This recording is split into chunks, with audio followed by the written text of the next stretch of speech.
Good day, everybody. Thank you to everyone who's joining us today. I'm Dr. Jonathan Slutzman. I am the Director for the Center for Environment and Health and Medical Director for Environmental Sustainability at the Massachusetts General Hospital in Boston. It's my privilege to welcome you. Thank you to everyone who's joining us. By attending this webinar, you're showing an interest or a commitment to improving the care we deliver to our patients and our communities.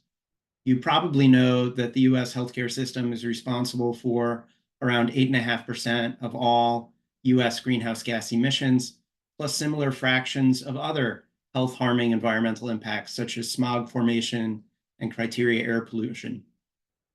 It's our responsibility as an industry with a mission to protect and improve human health, to minimize our negative environmental impacts. And healthcare pollution starts at the bedside, with clinical care, not surprisingly, the single greatest driver of healthcare pollution. We cannot reduce our negative environmental impacts without considering the hows, whys, wheres, and whats of the care we provide to our patients. So with that key background, it's my pleasure to welcome you to the first webinar in the Key Actions for the Hospital and Healthcare Workforce Pathway, brought to you by the Healthcare Delivery and Policy Financing and Metrics Working Groups of the National Academy of Medicine's Action Collaborative on Decarbonizing the US Health Sector. Today, we're talking about embedding environmental sustainability into your daily practice. I'm joined by three amazing leaders in the field. Dr. Noe Copley-Woods is Assistant Dean of Sustainability and Assistant Professor of Obstetrics and Gynecology at the University of Pittsburgh School of Medicine. Dr. Wendy Levinson is Professor of Medicine at the University of Toronto and Chairperson of the Choosing Wisely Canada program. And Dr. Brian Chesebro is Assistant Professor of Anesthesiology and Perioperative Medicine at the Oregon Health and Science University and Portland VA Medical Center, as well as a medical advisor for the Providence Environmental Stewardship Program. Without further ado, I'd like to welcome Noe to get us started. Hello from Pittsburgh.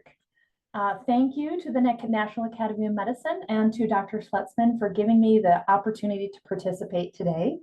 And also thank you to everyone on this call for the work you do to improve our planet and therefore our patients' home.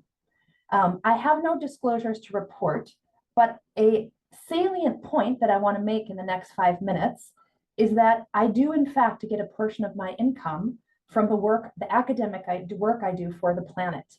And that structure is what enables me to be effective.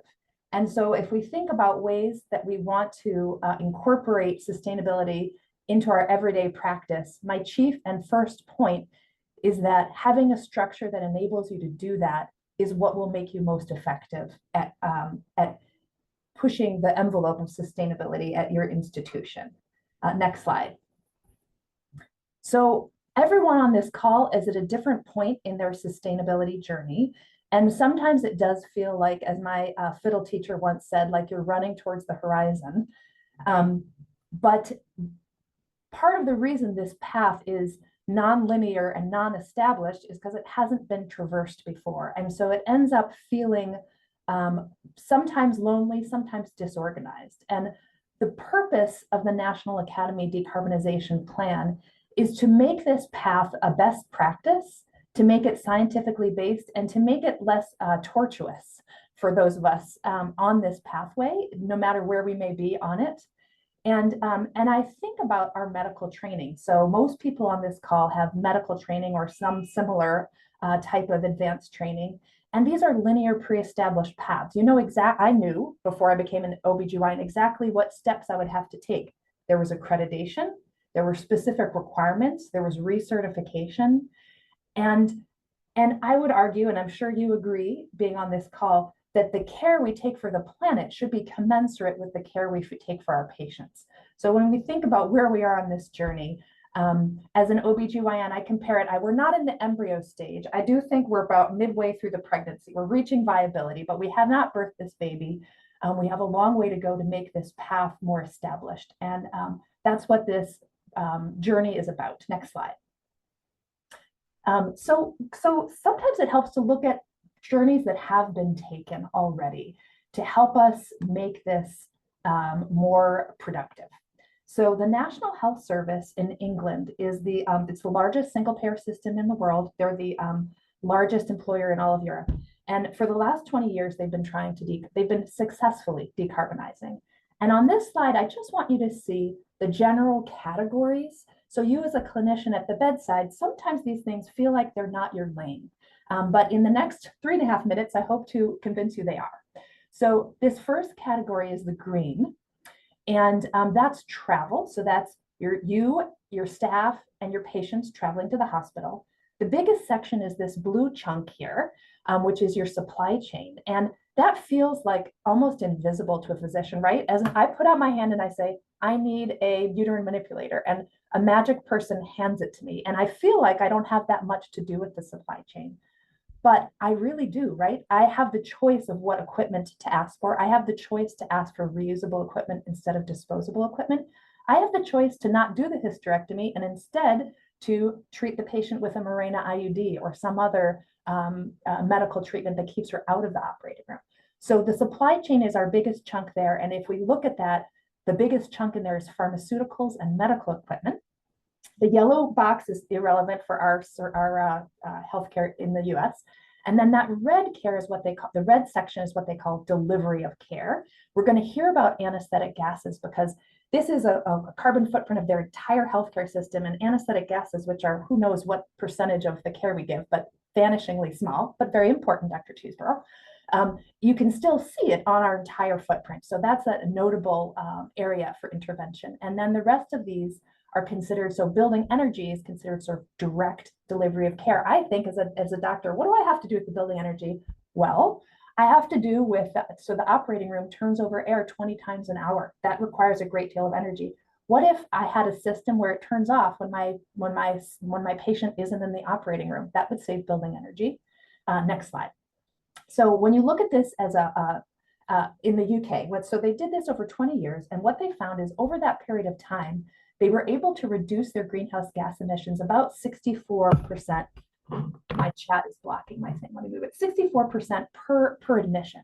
But during that same period of time, the absolute reduction was only 26%. And that is because during those last 20 years in the UK, the provision of care doubled. The patient population got older, their population grew, and they got sicker. And despite that, they were able to do some decarbonization. But it points to the fact that the absolute size of the healthcare pie has to be reduced as well. So if we have a patient population that is unhealthy, that is requiring a lot of acute care, that's going to be environmentally unsustainable. So we need to think about steering the ship towards primary prevention and promoting value-based care, which we're going to hear about also during this webinar. Next slide, please. This is an editorial. I will just draw your attention to the very last sentence here, which says, we need to do a lot, and this will mean changing clinical practice. What does that mean? Next slide. So this is the carbon footprint. Where does changing clinical practice fit into this? Okay, so if we look at the biggest chunk there, we see pharmaceuticals. Well, we're the ones who write the prescriptions, right? So you can use your EMR to change your formulary for lower carbon prescriptions. Medical equipment, I can decide to use reusable equipment. As I already mentioned, I could decide to do my surgery in an outpatient center rather than an inpatient OR, which we know uses less trash and less energy. I could decide to advance preventative care for my patient, right? That's going to reduce my medical equipment use there. Under food, another big chunk, I can promote plant-based eating both at the hospital and for my patients. That's going to reduce the carbon footprint of my care, and so on and so forth. Patient travel, there I can use telehealth. I can maximize telehealth. Next slide. So here's just another way of looking at sort of all those little ways that a clinician can notch away at their footprint. But what this doesn't show you are 2 or 3 very important things. So one is, we're going to hear about very shortly, low value care, or care where the harm outweighs the benefit. That's just thought to be almost 30%. So right off the bat, you would take 30% off of this if we really focused on absolutely the highest value care. Preventative medicine is also going to just shrink this entire structure. And then we know that when we do procedures, about 20% of the supplies we don't even use. So those are ways that we would overlook if we were just looking at this carbon footprint. Next slide. So we have a lot of power at our fingertips. This is my chief weapon, so to speak, in the healthcare sustainability, because this is my main instrument that I use. And I, as a clinician, I can evaluate what routine orders I'm using for my inpatients, maximize telehealth, as I said, formulary changes to the EMR. We are the ones who drive the amount of health that's being, healthcare that's being delivered. Next slide. In order to do that most effectively, if you are on that journey all by yourself, like that runner I first showed you, it's very hard to be effective. And one thing I've learned over the decade that I've been doing this is it is a lot more fun with more people, and it's a lot more effective. And so you may be farther on your journey. You may already have an entire team and an entire sustainability center enacted at your institution. This is what we did at ours. We now have a Center for Sustainability. You need engineers, you need program directors. Those things need to be baked in, and we need to take it very seriously. So if you're feeling lost or not sure where to start, and you're at the beginning of this journey, I would encourage you to consider creating a structural change that embeds sustainability into your institution, so that there are employees who have reserved time for this as sort of your first task. Next slide. One thing to keep in mind when you do this, when you look at how people are motivated to change their behavior regarding the planet, there are various interventions: education, feedback, commitment, etc. The thing with the most effect size in this study was social comparison. And we have found this to be highly effective at our institution, showing leaders and leadership what other institutions are doing is a highly effective way of getting your plan for a structural system in place to get engagement from leaders. Next slide. And finally, you want your sustainability journey to look like this. You want everybody running in the same direction with a purpose and a similar goal that requires agreeing on your commitments, having shared metrics. And in order to do that, you need to have a structure in place where you have the time and the space to talk to one another. So with that, I will turn it over to Dr. Anderson. Thank you. Okay, hi everybody. I'm Wendy. I think I'm up next. There was a perfect background, Noe, to set this up, because you already alluded to decreasing low value care. And I run Choosing Wisely Canada. And I'll tell you right at the beginning, it's now Choosing Wisely is in about 35 countries in the world. So it's spreading. And what I'm going to tell you is sort of in many countries. I'll use Canada as my example. So next slide. When we started Choosing Wisely 2 years later than the US in 2014, we worked with Canadian Information Services to look at unnecessary care. And we had 8 indicators in this report, which we published in 2017, that showed up to 30% of tests and treatments were unnecessary. That's like imaging for low back pain when there are no red flags present. That's all the antibiotics we prescribe when there's a viral infection, antipsychotics in long-term care, etc. So we had 8 indicators that showed to up 30%, that same number that Noe mentioned. And that created a bit of a burning platform for us in Canada, because no one was talking about low value care at the time. Parenthetically, we did repeat the report 5 years later, and you can see that 8 of 12 indicators, so we increased the number of indicators, had seen some improvement, not just because of Choosing Wisely, but efforts across the country.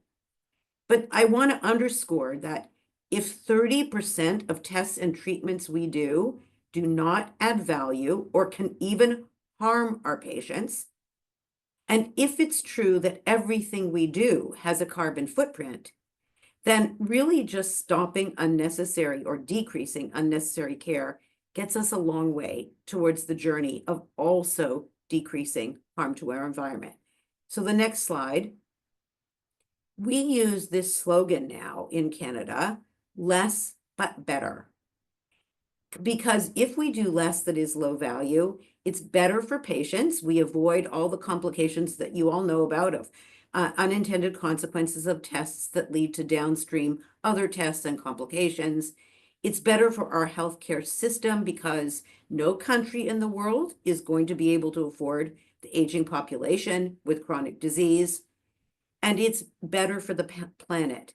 And we often use the language co-benefit because I want to underscore something that already came up in a question, which is that I believe that we don't talk to patients about what's best for the planet at the beginning, that always our conversation, and when we shaped Choosing Wisely in the US and Canada, it was patient first. What is best for this patient? Because we are not in the business of rationing at the bedside, but really we are in the business of caring for the individual in front of us. But there can be a co-benefit on the environment. So the next slide. So we did something that recently, because we have many, many societies involved in Choosing Wisely, like about 90 of national societies. Just like in the States, we have pharmacy, dentistry, nursing, nurse practitioners, it's many, many medical specialties. We went out to the societies we had relationships with, and with a pretty quick turnaround, we asked them to create a Choosing Wisely type recommendation. They always start with, don't do blah, blah, blah, based on the environment. And actually, we hoped we'd get 10 recommendations, but in a very short order, we got 50 or more. I'm still growing. And I underscore this because I think people care. Healthcare professionals are starting to care. We know the problems for our patients, but we don't quite know what to do about it. We're sort of in a learning phase, like, okay, this is a huge problem. What can I do? So we tapped into the societies and they created recommendations. I'll show you an example on the next slide. I think just click here. So here's one that came from the Canadian Critical Care Society. Don't use gloves when hand hygiene is sufficient. So again, we learned from the UK, as we heard, they're ahead of us. In ICU, they use approximately an average of 100 pairs of gloves per patient per day, because we walk into the room, put on a pair of gloves, press a button, and walk out. And so there's a big campaign in the UK called Gloves Off, and we are emulating that in Canada. Next click. Here's another one. Don't continue an intravenous medication when clinically appropriate to step down to oral therapy. This came from a Canadian Pharmacy Association because, of course, you're still using a medication with the supply chain, but think of all the stuff we do in terms of hanging IVs, plastic waste, etc. So that's another example. Click again. And of course, we have the example that you heard about before a little bit, which is that the MDI, meter dose inhalers, are highly toxic to the environment because of the propellants. And when we can use dry powdered inhalers, they have a lower carbon footprint. This is one that, of course, relates very much to working with patients who might be switching from a meter dose inhaler to a dry powder inhaler. I would add to something that came up earlier in the conversation. Between the anesthesia gases and the MDI inhalers in the UK, these two items account for 5% of the carbon footprint from the healthcare sector. So they are very significant, these two particular medications. Next slide. So what I'm saying in the last one is that we have, over 50 and growing, and you can take a look at our website. So all of these specialties are adding recommendations. So I'm just going to walk you through how I think about the actions we could take. So the first is what we've talked about. Consider whether tests or treatments are really necessary. Do I need to take that patient to the operating room? Can I treat the patient in a simpler way without tests or treatments? And that's the 30% that we have talked about. Next click. Substitute treatments, that's the desflurane that you're going to hear about, and the MDI inhalers and other things that have a lower carbon footprint. Next click. Implement quality improvement. This can often, we think this has to be big, but think about just recycling at home and waste. So in the operating room, for example, the operating room accounts for 1/3 of the waste in a hospital. And we can look at using linens instead of paper materials, paper gowns, and decrease waste. And even though you have to autoclave them, there's good research that shows that these are still a benefit to the carbon footprint. Next slide. Change routine practices. This is the easiest way to make change, is try to bake it in.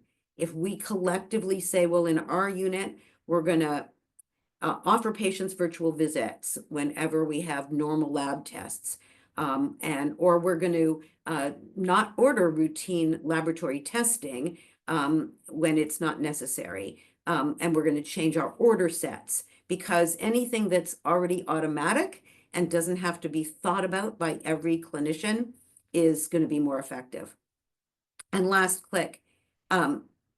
Not all of us feel like we're advocates. I would say that I've never seen myself as an advocate in the healthcare system. That feels a bit too big for me, but some of us can feel empowered by this to step forward and help our healthcare systems make significant changes, either locally or in our region. An example is that in one of our provinces in Canada, Newfoundland, they decided to eliminate desflurane that you're about to hear about. And so they reached out to every anesthesiologist that ran a hospital unit and stopped it being purchased. And that has happened in Scotland and other countries. So I'm suggesting these are types of actions that we can all take. And if you look at our website, you can see, specific recommendations in different specialties. So I will just make one more comment and then I'll turn it to Brian. And that is that this is resonating around the world. I think we as clinicians are worried about the healthcare consequences of climate change, but we haven't felt empowered to make changes ourselves because it feels like too big a problem. How do I influence it? So I think that we're on that journey towards making change. So I will stop and hand it to Brian. Thank you so much. And those are great lead-ins to discussion now of a topic that's a bit more specific in terms of opportunity to engage clinicians to mitigate a specific source of healthcare-related emissions. Next slide, please. So Drs. Levinson and Copley-Woods mentioned low-value care, the importance of preventative care in terms of actions that clinicians can take to not only improve the care we provide to our patients, but also reduce the environmental impact. I'm going to talk a little bit more about principles number 3 and 4 in reference to the Center for Sustainable Healthcare, looking more at lean service delivery with respect to nitrous oxide and low carbon alternatives with respect to inhaled anesthetics. All right, next slide, please. So just in terms of foundational level setting here, I think it's important to understand that all inhaled anesthetics that we use in medicine are greenhouse gases. If you look at the little table on the top, they're all quite potent. They differ in their potency as measured by global warming potential over 100 years. Desflurane on the far left has a GWP of 2,500, whereas sevoflurane, the lowest carbon intensity potent inhaled anesthetic, is 144, and nitrous oxide is 273. And I'd like you to kind of take from this slide and apply to the slides to follow that when you see the color blue, blue is bad in terms of environmental impact in anesthesia. And really it's a matter of how do we shift practices to encourage clinicians to use lower carbon intensity anesthetics and improve the efficiency of nitrous oxide delivery. Next slide, please. We always like to identify where our areas of opportunity are in our various hospitals and health systems. With respect to direct Scope 1 emissions, these medical gases, anesthetics, and nitrates can contribute up to 40% of Scope 1 emissions in any given hospital. Here in this figure, every bar is an individual hospital in the Providence Health System in the Western United States. The bars are percent contribution to direct scope 1. So you can see there's a lot of variability here. Anesthesia is certainly an opportunity, but it's a much larger opportunity for those sites located at the top of the figure. Really, it's important to do your own practice assessment to see if this is an opportunity for you as well. Next slide, please. If it is an opportunity, these are kind of the levers that you can pull to mitigate these anesthesia-related emissions, and they differ by class. So if you start on the left, looking at the potent inhaled anesthetics that are used to maintain a state of general anesthesia, the environmental impact of those drugs stems directly from clinical management decisions that are made in operating rooms across Earth, right? So as a result, the mitigation lever to pull is engaging clinicians through, in my opinion, clinical quality improvement and changing clinical practice to drive toward lower carbon care. Whereas nitrous oxide on the right side of the figure, we and others across the world have discovered that while clinical use is important, the much larger driver is the integrity or the efficiency of the supply systems that distribute nitrous throughout the hospital. So as a result, clinical engagement is important, but this is a multidisciplinary project looking at improving the efficiency of supply delivery and re-engineering the supply system. All right, next slide, please. So with respect to the potent inhaled anesthetics, it's important to look at individual clinical management, as I mentioned earlier. And if you recall back, blue is bad. This might be hard to get from the figure, but these are bar graphs, right? So you look at the bar graph on the left for 2017, that's 1,300 anesthesia clinicians in the Providence Health System and their proportional use of different inhaled anesthetics. And you can see at our baseline in 2017, there's a lot of blue in that figure. And we were trying to engage clinicians to shift their practice to sevoflurane, the yellow version. We could certainly talk about how we did that, but through an iterative, data-driven quality improvement project, by the time we're wrapping up 2024, it looks like the figure on the left. And I can show you what that translates to in a bit.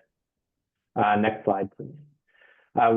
With respect to nitrous oxide, the take-home message here is that our central piped nitrous oxide supply systems are incredibly inefficient. Here again, every bar is a different hospital in the Western United States. The little white tips on the end of the bars represent the annual clinical consumption of nitrous oxide, whereas the large blue sections of the bars are the volumes of nitrous per year in each hospital that are lost to waste and inefficiency of the central system. There's a lot of blue on this figure too, and blue is bad, so we're going to try and get rid of that blue. Next slide, please. So this is a bit more specific description of the problem with nitrous. If you look at the figure on the left, we've made serial weights of our central supply system. Those are the blue dots, comparing it to over the same time period, the actual clinical consumption from that system. You can see those curves diverge, do not overlap much at all, indicating a large degree of waste. There is an alternative, which is to shift to portable supply systems using smaller nitrous oxide cylinders on the back of the anesthesia machines. You do the same assessment, and you can see those curves are now are nearly right on top of each other. As a result of this transition, you can reduce your facility-wide consumption of nitrous oxide by over 90%. Next slide, please. And the take home here is that if you do both of these projects, mitigation is entirely possible of these. So this is a composite figure of 10 hospitals in Oregon and Montana who have completed both of these projects. And you can see in the figure on the left, the annual anesthesia-related greenhouse gas emissions have been reduced by 93% as a result of these two projects. We always look at other facets of value when we do these projects. So you can look for the business case or the financial case of this work as well, and see that this work has also led to a significant financial savings of over 70%. Stepping one step back, we don't just look at environmental costs, we don't just look at financial costs, we look at value. And we want to make sure that whatever change we're advocating improves the overall value of the care that we provide. There are a lot of, when you look at it this way and you deliberately and carefully consider these 7 facets of quality, these 3 facets of cost, quantify them where you can see that you can often find that these projects provide win-win-wins for the health system. And while we all are coming to these projects with a priority of environmental cost reduction, I think it's important that we also understand, we recognize that stakeholders that we're trying to recruit may not share that as their priority. So it's really important to identify and emphasize wins in these other categories to expand your stakeholder engagement, and at the best, build an army of advocates, and at least they won't block you going forward if they know that their priority isn't being undermined by the change that you propose. So with that, I'm gonna stop chatting and turn it back to Jonathan and see what questions have come up. Thank you so much, Noe, Wendy, and Brian. That was really a great start and kind of layout of the challenges and the opportunities that we face. So let's ask some questions. Anybody in the audience, if you have any questions, please put them into the Q&A. It is unlikely we will get to all of them, but we're going to do our best, and some will answer live, some will answer by typing. So I want to start with one from the audience, and maybe Brian, you can start with this one in the perioperative space. But Nathan asks, FDA-regulated medical device reprocessing is proven to dramatically reduce carbon emissions, waste, and cost from the supply chain. It's also recommended by NAM in the key actions. What can we do to advance greater use of reprocessed devices? That's a good question.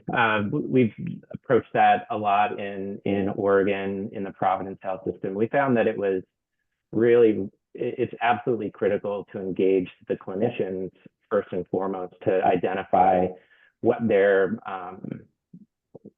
where their sticking points might lie. And shifting to reprocessing needs to be done, in my opinion, on a specific to the given item. We did a large survey of all our proceduralists in Oregon and said, well, are you comfortable? What's your level of comfort in using a reprocessed device, this device, or this device, or this device? And the ones where we had broad acceptance, we just switched them, right? The ones that there were some questions, we returned to them in follow-up and said, well, why are you concerned? And then I found that it's really effective to come back with data, not only to reassure them about the quality and safety of these devices, but also the impact, the goal, and projecting what you anticipate the benefit to be in making that switch, so that they know it provides inspiration for them to say, oh, okay, I see why you're asking me to do this. It makes sense. I'm willing to do it. Quality is the same. Safety is the same. Let's go for it. But really engaging the clinicians and understanding their perspectives is, in my opinion, the first and most important step. Great. Thank you. Thank you, Brian. Another question, and this one I think I want to direct to Wendy, and others might want to chime in afterwards. That's totally fine. Say I'm a particular specialist, say maybe a dermatologist, maybe a physiatrist, any specialty that you can think of, where it's less obvious how sustainability can be incorporated into my work, or how my work is connected to climate change and its impacts. Obviously, anesthesiologists, there's a lot of work that's been done. There's a lot of kind of obvious target opportunity. What would you say to those folks in the specialties where it's maybe a bit less obvious? That's a really great question. Well, first, I think, I want to underscore, I think we're in an early awareness phase. Lots of clinicians, people on this call already thinking about it, but lots of clinicians really haven't had the light bulb go off that there's a role for them. So I think raising awareness is important, but that's where I think the specialties come into play. And, you said, Jonathan, you brought up rehab medicine. He said, well, maybe not so obvious, but our rehab doctors actually have a recommendation in the list related to prostheses and reusing prostheses instead of ditching them. So I think there are things in every specialty, and it is good for the societies to help create them so we don't each have to invent our own wheel. So, I think that that's a starting point, is getting our national societies engaged in articulating exactly what you said. So here's some guidance to you if you're a dermatologist. I don't actually think we have dermatology in yet, but we do have rehab medicine. Maybe I can just answer one quick question that's in the chat too. Someone asked about talking to patients about this, and I do actually think that's a super important question. I don't think there's good research yet on how to talk to patients about these issues. There's growing about things like the MDI inhalers, and often patients don't really ask about the desflurane brand. That's kind of invisible to patients. But I think it's always patient first. I don't think you can talk to patients and say, I'd like to do this because it's better for the environment. But if you offer me an opportunity to see my doctor, my family doctor virtually, I jump at it. Not because of the environment, but because I don't have to make a trip and park. And so that's good for me, and it has the co-benefit on the environment. So I really like that kind of co-benefit language. I will say that one of the best days of my career was having a patient in pre-op ask me to please provide the lowest environmental impact anesthetic possible. I was like, whoa, are you kidding? This is great.